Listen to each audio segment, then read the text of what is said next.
It's no surprise that when asked how he is feeling about the next recession, Rob Strobel responded with this, quote, "It can't get here fast enough."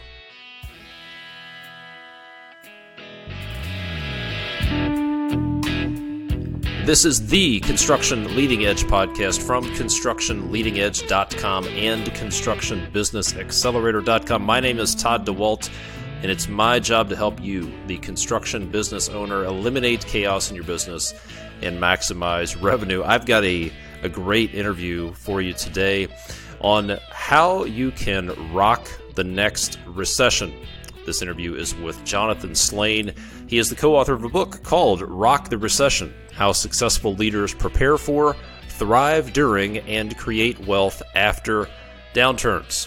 And that excerpt that I read at the beginning came straight out of the book. It's from Rob Strobel from Lithgow Contracting, a pretty large commercial concrete contracting business. Here's a little bit more about that. Rob's numbers speak for themselves. Since coming out of the recession in 2011, Lithgow has seen more than 20% compound annual growth. Therefore, it's no surprise that when asked how he's feeling about the next recession, Rob responded with this: "It can't get here fast enough." Why in the world would the president of a construction business say the next recession can't get here fast enough? Well, that's what you're going to learn about in this interview. And then I highly recommend you check out this book, Rock the Recession. You can get it at ConstructionLeadingEdge.com/rock. I made it real easy for you. Just go to ConstructionLeadingEdge.com/rock to get it. But here's what you're going to learn in this podcast, into this interview with Jonathan Slane. You're going to learn how, frankly, everyone is just a few days or a few weeks away from a non-economic recession. Now, what is a non-economic recession? We'll talk about that as well. You'll also learn how you can prepare for the next recession so you can actually look forward to it, not dread it like most people do. There's a different way to look at and a different way to prepare for the next recession. You'll also learn about some really tangible red flags, some leading economic indicators you can look at to see when the next recession is coming. And you'll also get some advice for starting a business from Jonathan. This is going to be a great interview. It was really eye-opening for me. I got a lot out of this, and I'm sure you are too. Let me give you a couple of resources that I want to get in your hands before we get into that interview. First of all, I'm all about eliminating chaos. And one of the biggest areas of chaos on a construction project or in a construction business is the flow of information. And if you've been listening to me for any time at all, you know that in my opinion, your job as a leader, whether you are a business owner, project manager, superintendent, crew leader, if you're leading a team, your job is to manage the flow of information to make sure the right people get the right information at the right level of detail at the right time. And one of the best tools out there for managing the often chaotic flow of information on construction sites is Field Chat. And not only does it make it simple for you to communicate, but it also gives you a searchable, organized record of all your communications. And you can sort it by project. Think about the last time you had some sort of a dispute. You got into a he said, she said type situation. And think about, would it have been nice to have a searchable, organized record of that communication with that subcontractor or vendor or client? Yeah, well, that's what Field Chat is going to do for you. It also integrates with text messaging so that it's easy to include anybody in the communication, whether it's somebody on your own team that's a little reluctant to learn new technology, or a trade or a sub that prefers to keep text messaging. There are a lot of people out there still using flip phones, so that smartphone app that you have it's not going to work. But with Field Chat, you can use text messaging, so they don't even have to download an app necessarily. So what it means for you is it's going to accelerate your progress. You're going to have reduced mistakes, reduced rework, reduced chaos, all by making project communications more effective. And even better news is Field Chat is offering you, the Construction Leading Edge listener, 15% off right now. So go to fieldchat.com/edge. Grab your account for Field Chat, start organizing your communications over at fieldchat.com/edge. Also, a couple of other things I want to let you know about. The next live event for construction business owners is on the calendar. It's January 20th in Las Vegas. If you're going to be going to the International Builder Show, IBS 2020, then check this out. You can come spend a day with other construction business owners and myself working on your business. It's a one-day advance. It's the day before the Builder Show starts. It's in Las Vegas. It's just a few minutes away from the Las Vegas Convention Center where the Builder Show will be held. And you're going to learn how to sell more work at higher margins. You're going to learn how to streamline your operation, how to systematize your business, how to maximize the productivity of your team and your crew. And in the process, you're going to develop relationships with a bunch of other construction business owners just like you that you can take away. Now, the Builder Show is great. There's like 40,000 people who are going to be there. But one of the issues is you can be around 40,000 people and not really develop any relationships. You can sit in some of the training sessions, which are great, fantastic, but you'll sit there for an hour and then you go to a different session. But when you come to the one-day advance in Las Vegas, you're going to spend an entire day working on your business, working with other construction business owners, and you're going to leave there with relationships from people from all over the country who are not competitors, and you're going to be able to talk with those people after this thing is over. So great networking, great relationships, great content.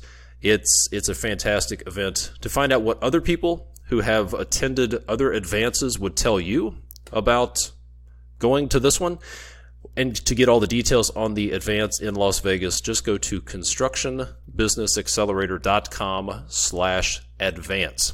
ADVANCE. constructionbusinessaccelerator.com/advance. One last thing, for those of you who are frontline leaders, project managers, superintendents, foremen, crew leaders, team leads, estimators, you are in a leadership position and you want to get better and you want to develop a network, be part of a community of other folks just like yourself, then I'm working on a frontline leader program. Could be live events, could be some online stuff, but I need your feedback. So if you are interested in being part of a community of other frontline construction leaders, then I want to hear from you. Send me an email, todd@constructionleadingedge.com, or send me a text if you want some information about the Frontline Leader Program, if you want information about the advance, if you want information about anything and you're driving, you're on a skid steer, or you're at the gym and you can't go to a website, send me a text, let me know what you're looking for, and I'll get back to you. Here's that number, 859-667-2015. Let me know what you need. I'll get that information in your hands. Now, without further ado, let's get to my interview with Jonathan Slane, co-author of the book, Rock the Recession. All right, Jonathan, thanks for being on the podcast. We're going to talk about several things that you included in your book, Rock the Recession. And one thing that really caught my attention was a statement made by the president of a pretty large construction company. And I want to make sure I don't butcher this.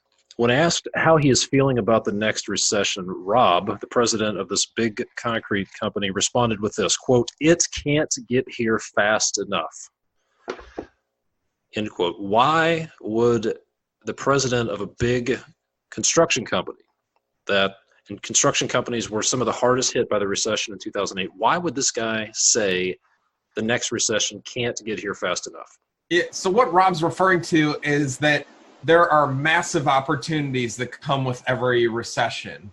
So it could be that there's the opportunity to buy another company. Like say, that competitor, the one that is always seeming to take projects from you, the one that you don't know how they do it, but somehow they always underbid you, and it's frustrating. It pisses you off because you're like, well, they can't keep doing this because they're bad at business, but they stole that project from me, and if they keep doing that, they'll be out of business. But maybe that competitor that's always pissing you off and stealing your employees or taking your projects, maybe they could be a good acquisition.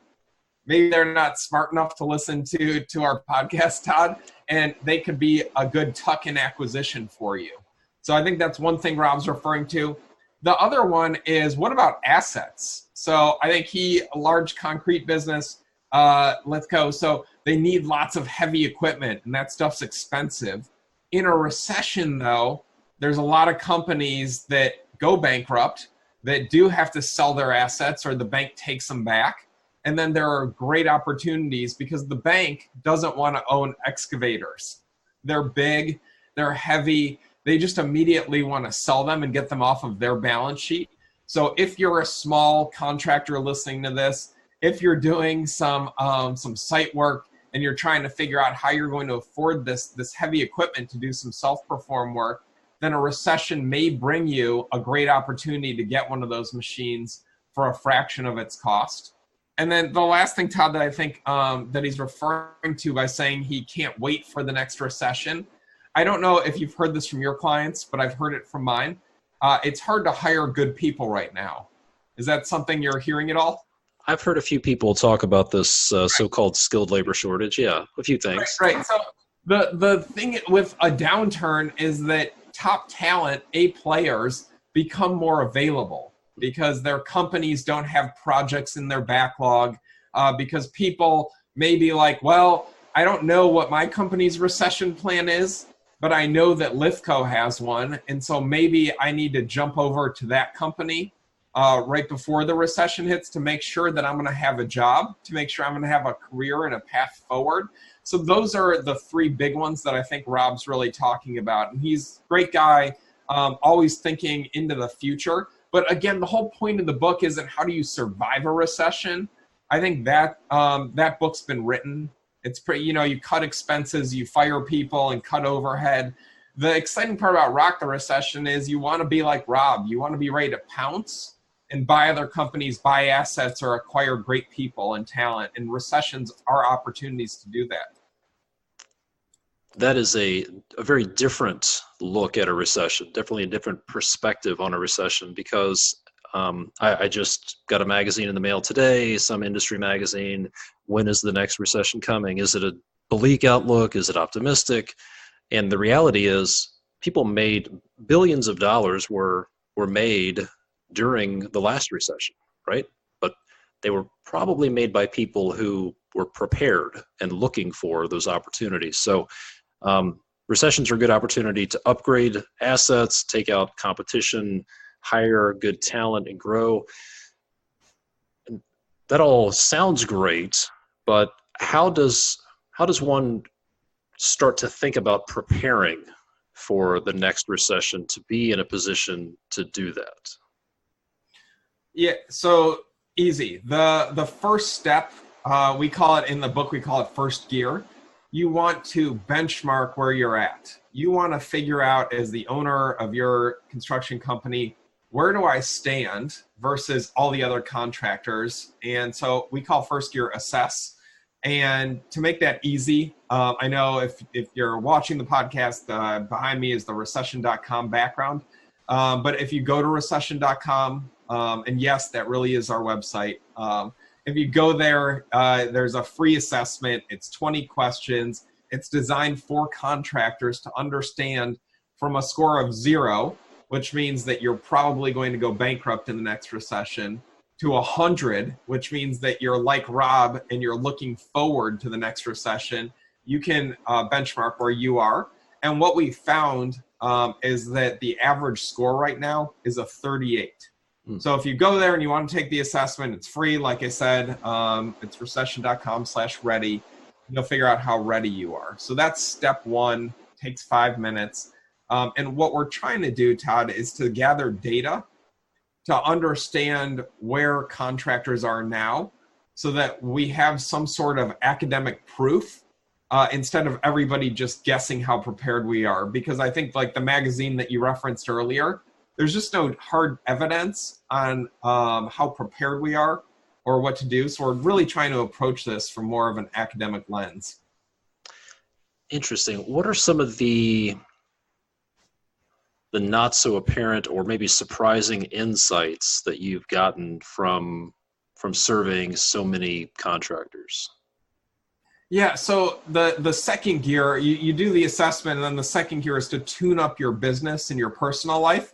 And that's just a fancy way of saying how much debt do you have? How much credit line do you have available so that you could pounce on an opportunity to buy equipment or to buy another company?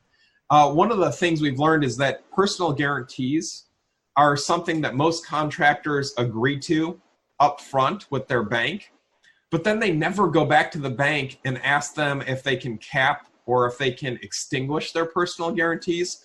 So if you're listening to this and you're in the audience and you're like, you want one big takeaway, I think that's one of the golden nuggets is go back to your bank and see if you can either limit or get rid of your personal guarantee on your line of credit or on your bank loan. Now is the perfect time to do that, Todd, because right now the economy is strong. Banks want your business. They need your business. They will do what it takes to keep your business. When we're in a recession, though, if you go to the bank and ask them to lower your personal guarantee or get rid of it, they're going to laugh at you. But nobody thinks about that right now because we're all so busy. Backlogs are generally pretty healthy. Times are good. Nobody remembers how bad it was back in the Great Recession. And as an industry, I just feel like we're getting complacent. So I think that's where you want to go through and inventory your personal preparation, just tune it up. Figure out if you can extend your line of credit. If you've got a lot of debt, what can you do to start paying that down right now and build up a war chest? Because cash is king in a recession will give you those opportunities like the Lithcos of the world that we talk about in the book. Yeah, that is fantastic advice. Now is the time, while the market's a little soft, talk to your banker, look at your bonding program. I've talked to a few bonding agents, and they indicated that the bond market is pretty soft, meaning that they're trying to grab market share. So they're much more likely to give more favorable terms to someone. They're trying to steal business from each other. And banks are doing the same thing. So absolutely. Yeah, I think that's a good point, Todd, because I know a lot of people, we can't see them out in the audience, but I know that a few are probably listening to us right now and rolling their eyes and going, these guys, they talk about this stuff. The bank's not going to release my personal guarantee. The bonding company isn't going to do that. Most of the time, what I'm hearing from people that are successful is that they will have to switch banks or bonding companies. It's hard for your bank to release you from a personal guarantee once they've got it. It's a tough call for a credit committee to do that. So yes, what I am saying is you may have to go to market. You may have to get 2 or 3 competitors to look at your deal and do a new line of credit. You may need to work with a new surety or a new bonding company. But my question is it worth it for that peace of mind so when you put your head on the pillow at night, you don't have to worry about if they're going to take all your stuff if you've got a bad job or if you hit a recession and things aren't working out for you. I think it's worthwhile for me. I'm risk averse and it doesn't cost much to have that conversation. But yes, you probably will have to have that conversation with other providers. Yeah, that is an absolute gold nugget right there. I want to talk about some of the red flags and early indicators of a recession, but when we talk about a recession, typically we're talking about a financial recession. But in the book, you mentioned that there could be some non-financial recessions. Explain what that could be. Yeah, so I know, again, there may be people out in the audience who are they've got their finger on the button right now to maybe turn this off because they're like, look, recession guy's nice, and I get it, but I don't agree that a recession's coming anytime soon, so this isn't really relevant current for me. I'll come back to it later. The whole point, though, is that every company faces recessions, whether they're economic or they're non-economic. So think about this. What if your biggest client left you? What if your 5 best guys went across the street and started a competing construction business? Or how about this one, Todd? What if you discovered that your finance person or somebody on your finance team was embezzling from you and they had siphoned off 50,000, 100,000, or $1 million from one of your jobs? Or what if the government changed a critical reg in your state and all of a sudden that puts you at a massive disadvantage? All of those things could put you in a recession regardless of what's going on in the economy. Mm-hmm. And all this preparation to rock the recession, it's relevant whether it's caused by the economy or whether it's just a recession for your business. Yeah, new competitor moves into town. Some large competitor decides they're going to buy business, buy projects to put you out of business, and they have the war chest to do so. Yeah. So there could be macro recessions and there could be micro recessions. As you mentioned, the skilled labor shortage. I believe that the construction industry is being disrupted right now, and it's being called a skilled labor shortage. And you could lose one or two key people. And if they go to work for the competition, not only do you lose those people, but you lose their relationships, maybe future work. Yeah, so anybody here is within a few months of a, quote, recession, if you look at it that way. Yeah, I think one of the stories that I tell in the book is actually of a landscape contractor. So they do about $10 million a year in commercial landscaping, and President Trump changed the H-2B visa program, and that's just it's a program that allows about 80,000 migrant workers, mostly from Mexico, to come to the U.S. each year, and they mostly do landscape work and they do agricultural work. And with the swipe of a pen, the president changed this program, and overnight, all the landscape contractors are in a recession. You know, how are they going to get labor?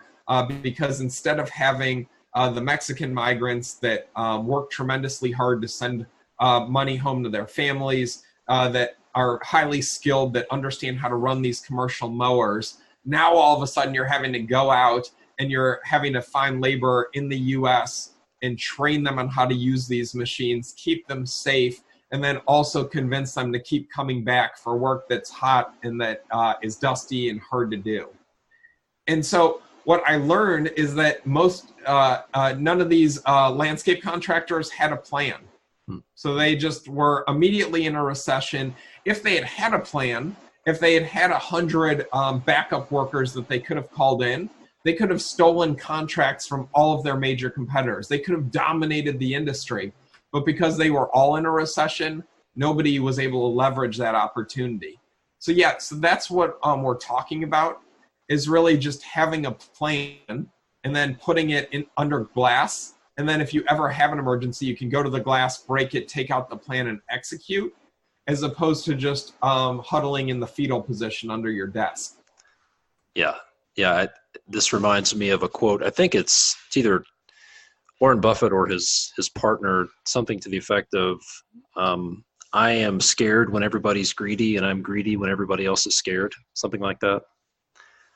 Yeah, I think I love that. I also love the Mike Tyson quote, which is that everybody has a plan until they get punched in the face.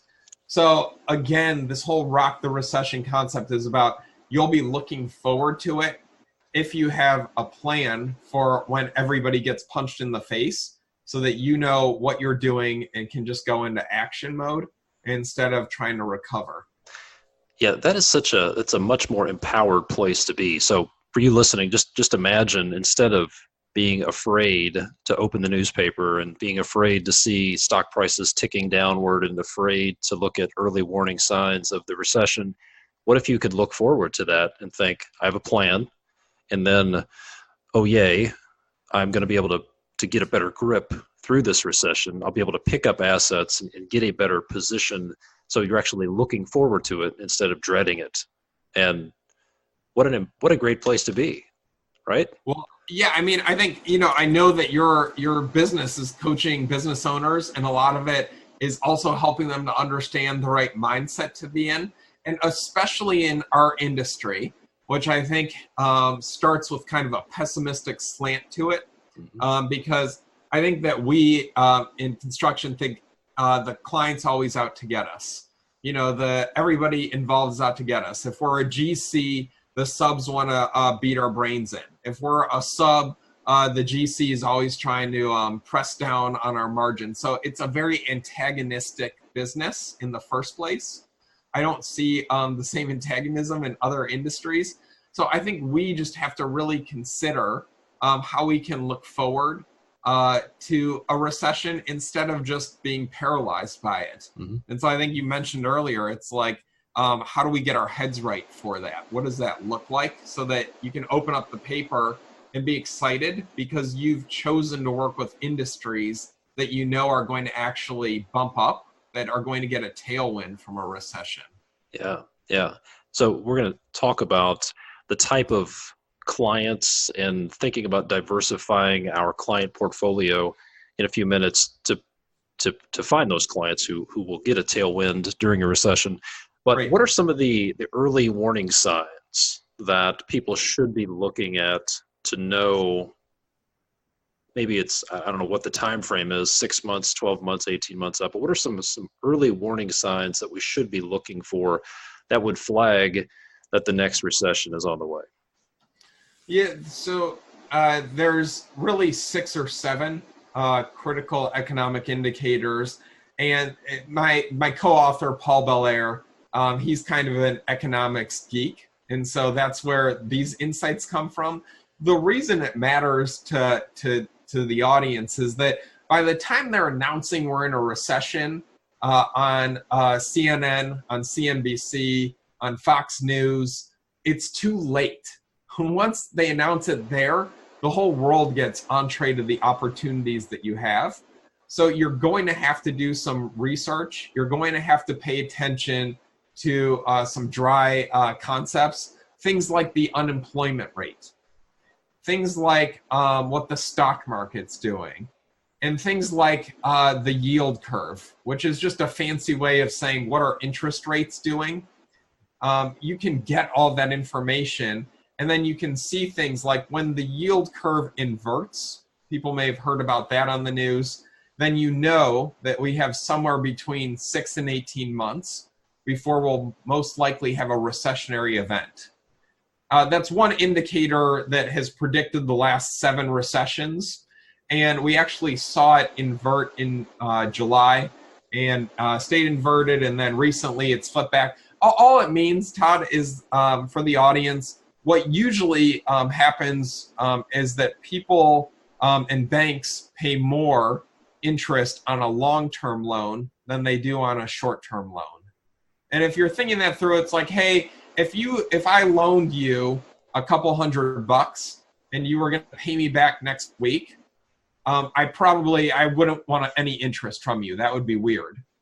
If I loaned you a couple $100 though, and you're like, hey, Jonathan, I'm going to pay you back a year from now, then I'd start to think about it. I'd be like, well, maybe I want 250 back instead of 200 because I expect to get paid a little bit of interest on the loan that I'm making.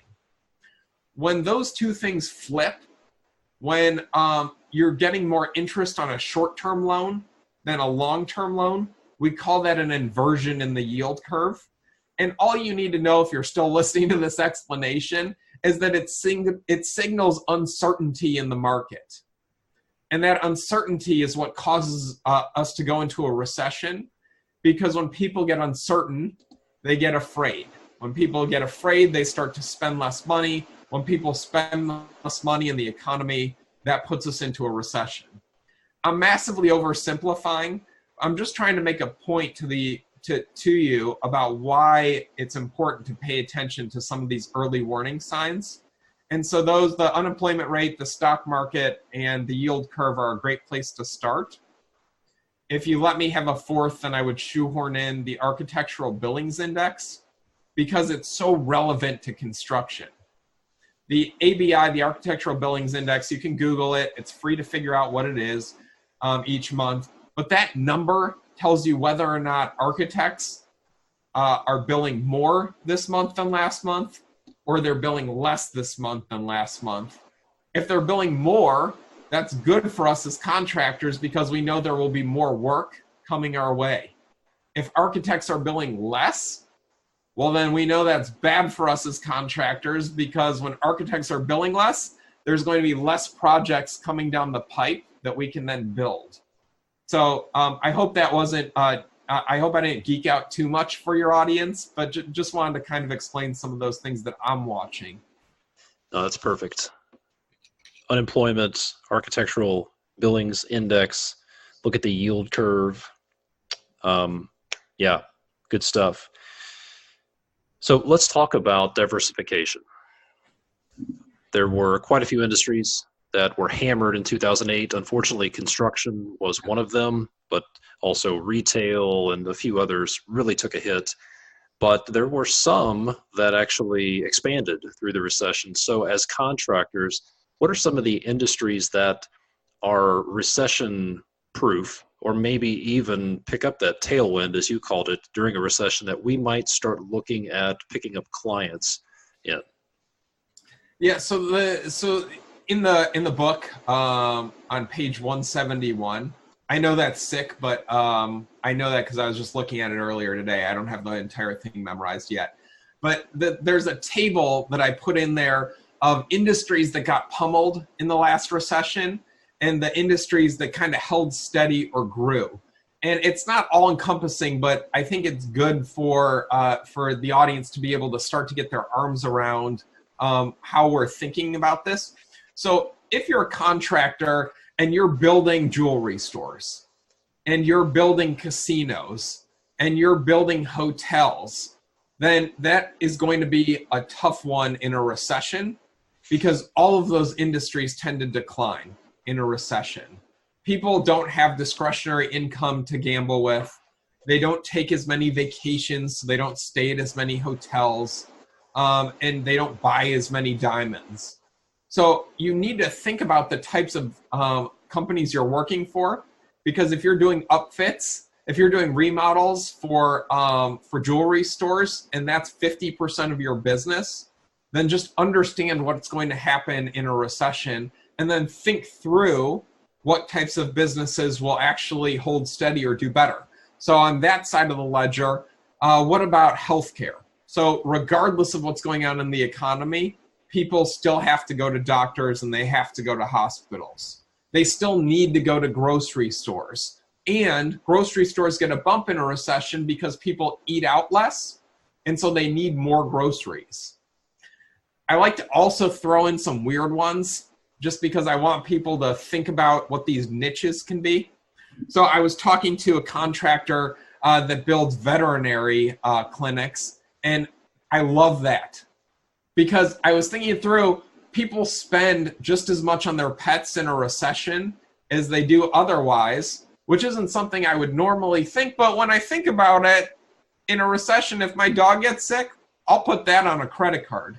You know, it's not, I'm not going to not take care of my dog. And so that niche of veterinary clinics, I think, is a really great little niche business. So if you're doing upfits for jewelry stores, maybe you start to prospect in the veterinary space. I mean, I know that that's just one very specific example. I'm just trying to make the point, though, that with some research, with some stopping and slowing down and thinking about it, I do think that you can set yourself up to be one of the contractors that has projects and that can work straight through the recession and not feel it. There are many examples of that, but you've got to be smart about the type of work that you're doing. Yeah, and there are two philosophies to business. Most contractors that I've talked to have a left to right approach, where it's like on a typical project schedule, you start from the left, you work your way to the right. So most contractors, somebody says, hey, can you do this work for me? Can you give me a bid? Sure. They don't really have a strategy. They price whatever hits their desk, whatever comes across the table, and then they find themselves in some industry. Well, for whatever reason, I specialize in gas stations or residential remodeling or bathrooms, and they don't really know why they're there. It's just, they just ended up there somehow. So that's left to right. My advice to people is let's operate from right to left And let's go look at the right side of the page where we want to be.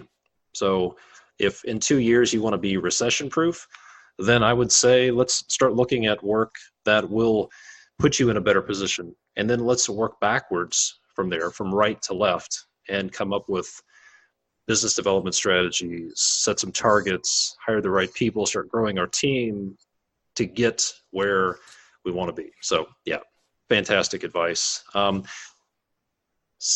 And I would, based on my experience, single family housing got hit pretty hard back in the recession. New home sales, spec homes, custom homes went down, but remodeling went up in some areas and multifamily went up.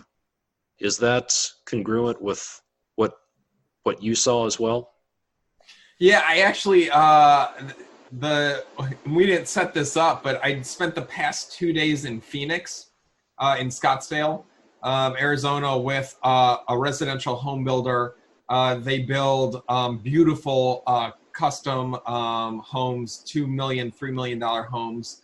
And we were talking about this just yesterday. So yeah, if you're a home builder, then I think it's thinking through that building homes in a recession is a tough one. However, a great hedge would be in remodel, because remodel does tend to go up in a recession because the people that were going to build or buy a new house will often take a swipe at remodeling their current house. And then the other opportunity is, what does it look like to get into the multifamily business, or even the single family rental business? Looking at demographic trends, so thinking through like how millennials want to own homes in the future, or how they want to live. We're seeing trends towards tiny houses. We're seeing trends towards rental later in life, before buying a first home, or even from a first home to your first move up or your second move up home. So if you're in that market, yeah, I think it's smart to hedge. And the thing to think about, Todd, is that you need to hedge now. Like once the recession hits, like we said, once they're announcing it on Fox News that we're in a recession, every contractor is going to try to run to that end of the market to try to do multifamily. And you're going to get shut out because the developers are going to want to work with people that have a track record in multifamily. They're going to smell it on you. If you're like, well, I haven't done any multifamily. I was building jewelry stores, but I think, the recession hit, so now I'd love to do this project with you. They're just going to tell you to beat it, because they're going to have a lot of contractors that are willing to do that work, that have a track record. So again, it's about working right to left. I love that term. And understanding that if you do want to be recession proof, if you want to look forward to it, that you need to start getting your foot in the door now. You need to start doing some projects, doing some joint ventures now to understand multifamily, to understand single family rental, so that in a recession you are a contender. Otherwise, I fear you're just going to be trying to get in and looking in through the window. Yeah, as they'll smell the desperate on you, potentially. Yeah. And the thing about real estate development deals, multifamily, and just about any sort of real estate development deal, it takes a long time. So from the time when you see somebody put a fence and a sign up for a project, it could be a year. A year could have elapsed of work on the development, design, financing, all of that. So yeah, if people are running around looking for multifamily deals, by that point, it's too late. And I was at the Co-Construct conference last week. And if you're a builder, remodeler, and you're interested in a good piece of software to run your business, then talk to me about Co-Construct. I can hook you up with those folks. But there was an economist there talking about the housing industry specifically. And an interesting point came up. There were some areas like Dallas-Fort Worth is the hottest area right now that has the biggest demand for housing. And areas like San Francisco, new home construction is declining. So something you may want to consider that's a little outside the box is a geographical move. So a good way to hedge, if you're a home builder, for example, or a remodeler, and you're in, let's say if you're a a home builder in San Francisco, then if you want to position yourself, part of your recession plan could be to move now and go get yourself in Dallas or Salt Lake City, one of the top 10 growing areas where demand for housing exceeds supply and probably will for the next several years. Yeah, I completely agree with you, Todd. And that's one of the questions on that recession readiness assessment that I mentioned earlier. So we talked about industry diversification. Are you doing work for jewelry stores, or are you doing work for grocery stores, and trying to hedge between those? I agree that another point is geographic diversification. So like I said, I came home from Scottsdale yesterday. That area is on fire. Vegas is on fire. Dallas, like you mentioned, is on fire. You can tell because when you fly into one of those towns, you can see tower cranes everywhere in the background. And so there's a massive amount of construction. If you're in a market and you don't think it'll be strong in a recession, you don't necessarily have to move right now. I think what we're saying, though, is that you need to start investigating and dipping your toe in and have entree to Dallas or have entree to Vegas or to Scottsdale, so that when the recession hits, you can be ahead of the pack. You don't want to be in the middle of the pack or at the end of the line.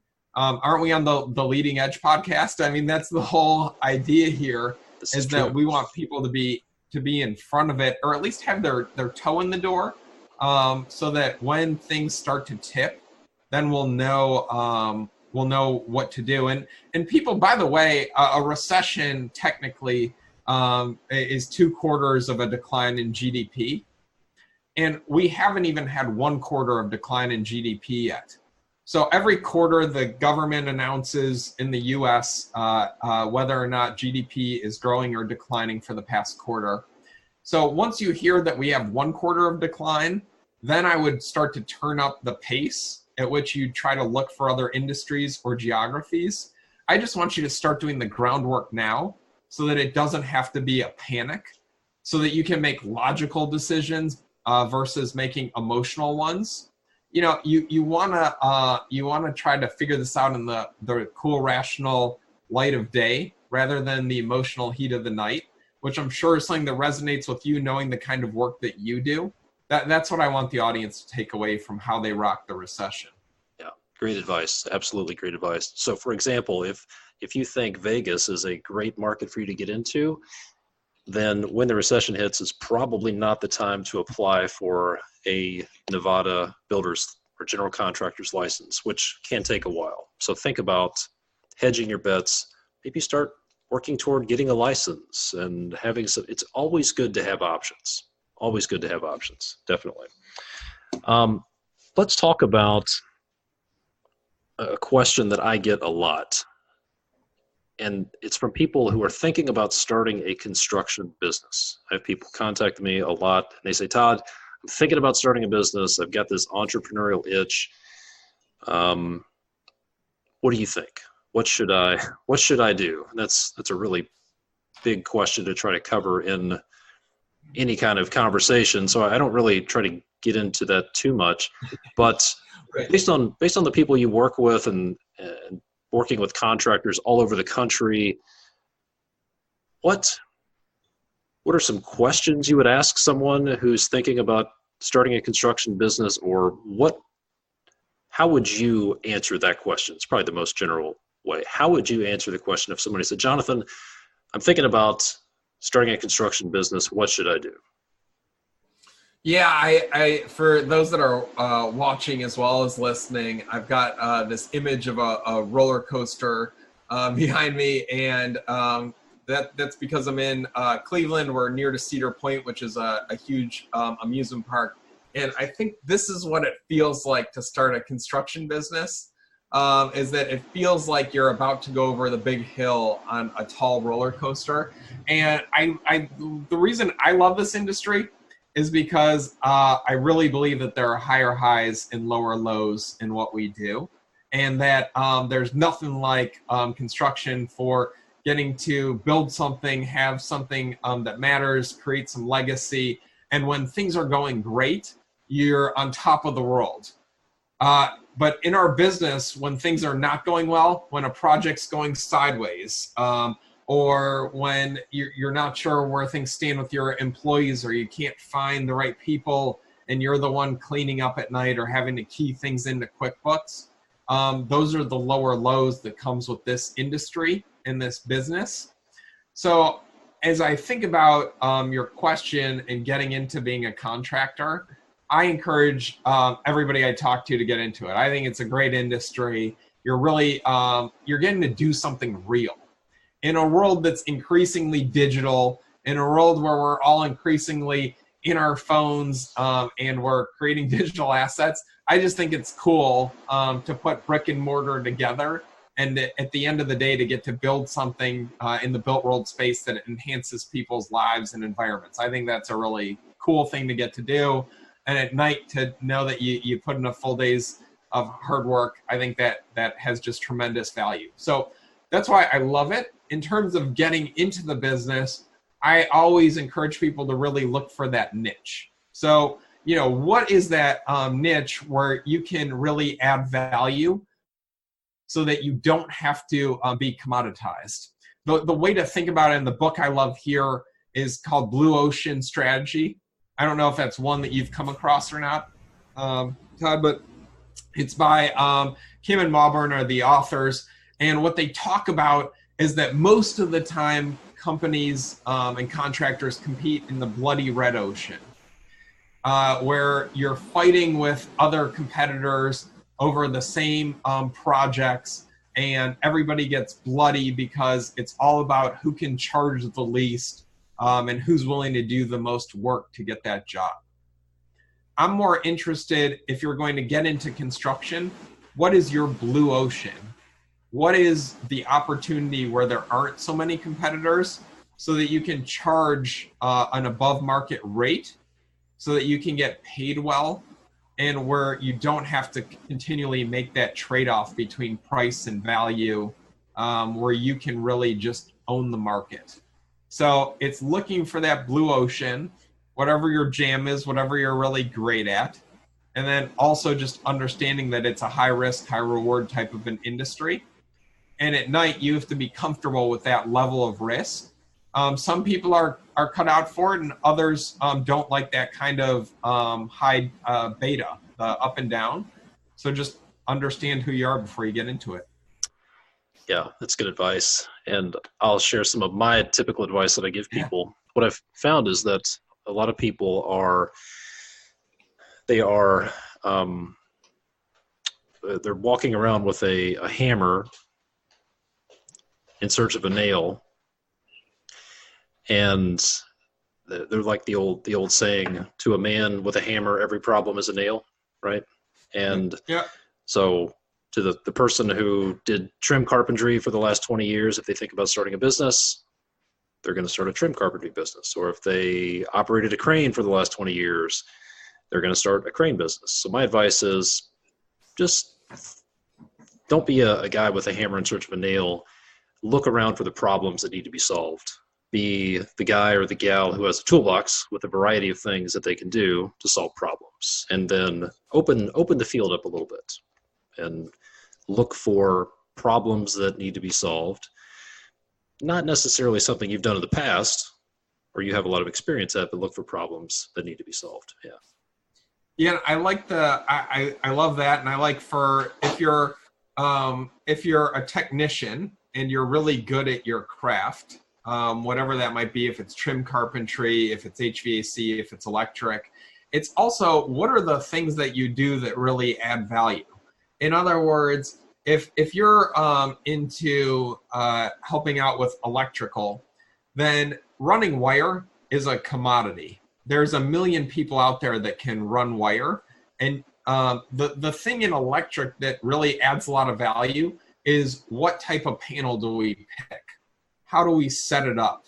What level of service do we need? And how are we going to design the system that's really going to solve the problem for the homeowner or for the business? That's where the real value is. Actually pulling the Romex and terminating it does not add a lot of value in terms of there are a lot of people that can do that. So if you are listening and you have a lot of experience, understand that that knowledge you have in your head, that intellectual property, because you've been doing this for 10 years or 20 years and you've got that skill, that's the real thing that should be the business. And then the things that are commoditized, let somebody else run the wire. There's a lot of folks that can do that. There are not a lot anymore that know what the right system is when it comes to HVAC. How do we zone it out? How do we really do that in a way that saves money for the client or for the homeowner? What does that look like? That's increasingly rare. So I just wanted to make that point because I think, like you were saying, a lot of people just jump into it because they've been really good at trim work. And what really adds value would be if they could help to design things as opposed to just always putting hammer to nail, like you said. Yeah, I think it was Michael Gerber in the E-Myth who said that a lot of business owners are technicians who had an entrepreneurial spasm or entrepreneurial something.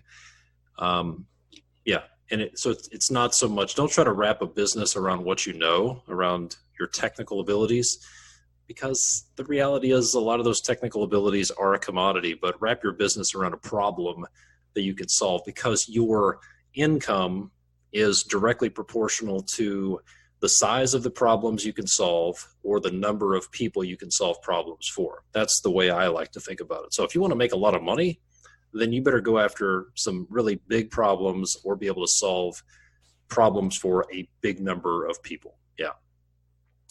Good stuff. So talk about this book a little bit, and then tell people where they can go to find out more about it. Rock the Recession. It's available on Amazon. You might have heard of that. It's a small website. It's gotten pretty popular lately. That's what I've heard. But yeah, that's the book's on Amazon. We're fortunate it became a #1 bestseller, and people seem to be really liking it. But it'll walk you through our recession readiness model, which is that, that first year we talked about, you're going to assess where you're at, do the recession readiness assessment. Then you're going to tune up your business and your personal life. You're going to race. That's third year, which is to get your business productive, do your systems and processes, so that in fourth gear, when the recession hits, you can accelerate and then massively turbo boost. If you're already in a recession, then there's a segment in the book called the emergency brake.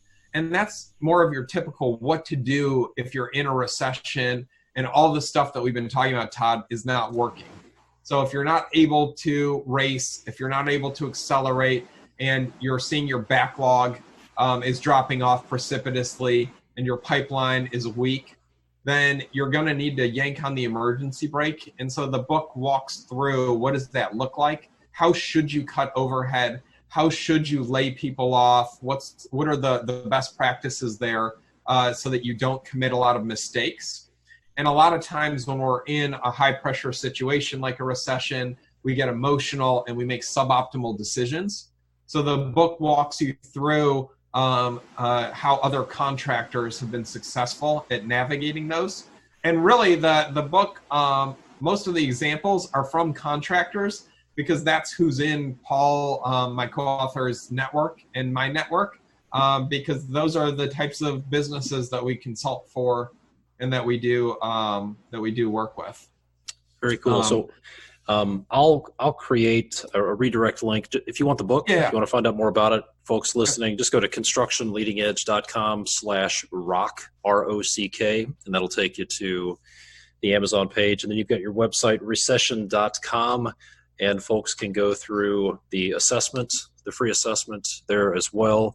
And yeah, I can't imagine a smarter thing to do or a smarter time to do this assessment than right now while the economy is strong. So folks, go to recession.com, and that is an interesting URL. I'd be curious to hear the story about that sometime. So Jonathan Slane, thanks so much for being on the podcast. This has been pretty eye-opening and extremely practical and helpful.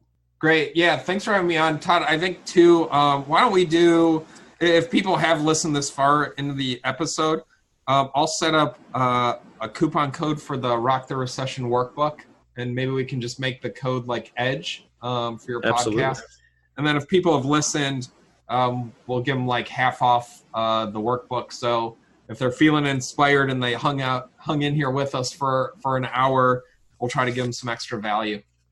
Cool. And they can get that workbook at your website, recession.com? Yeah, it's on recession.com. I'll then you can maybe put the Edge coupon code in the show notes. Yeah, definitely. That'll help some if you are a small contractor or medium or large contractor and want to check that out. A lot of people are enjoying the workbook as well. Fantastic. Well, thanks so much, man. I appreciate the generosity.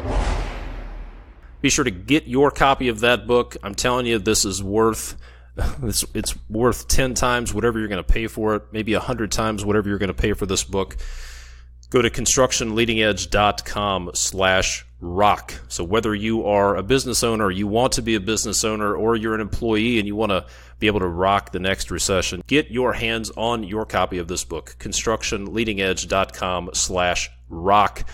Don't forget, spend a day with me and a bunch of other construction business owners in Las Vegas on January 20th. Go to constructionbusinessaccelerator.com/advance for all those details. If you're a frontline leader and you want to join a community of other frontline leaders, if you want to do live events, if you want to be part of an online community, if you want some more resources, then send me an email, todd@constructionleadingedge.com. Or if you need any information, whether it's frontline leader, the link to the book, information about the advance, send me a text, 859-667-2015, and I'll get that information into your hands as quickly as possible. Thanks so much for the ratings, the reviews, the messages. I'll tell you what, if you are getting value out of this podcast, if you could take a couple of minutes and leave a review on Apple Podcasts or whatever player you're listening to this podcast on, that would be great. That helps spread the word. And if you could also share it with a couple of other people who you think would get value out of it. Maybe they're an up-and-coming leader. Maybe they are looking for some leadership resources. But if you could take a couple of minutes, leave a review, and then share this podcast with some other folks who need it, especially people who need to prepare for the next recession. And frankly, that's everybody. That would be fantastic. And as always, thank you so much for listening. My name is Todd DeWalt. I'll see you next time.